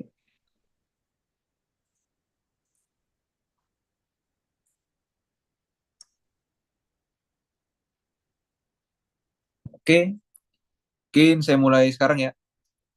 1, 2, 3. Oke, sekali lagi. 1, 2, 3. Oke, terima kasih.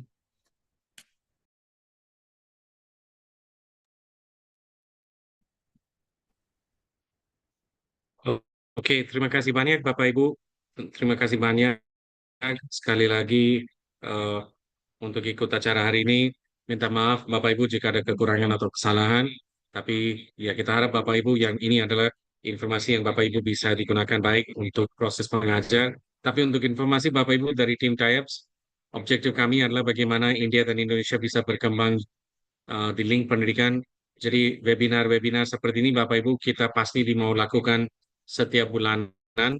Ya, apakah sebulan sekali atau 2 bulan sekali, itu adalah sesuatu kami akan diinformasikan. Tapi jika Bapak Ibu sudah di join grup WA-nya, pasti kita di-update-nya di sana. Sekali lagi terima kasih banyak semuanya. Salam sehat, selamat siang semuanya. Terima kasih. Thank you.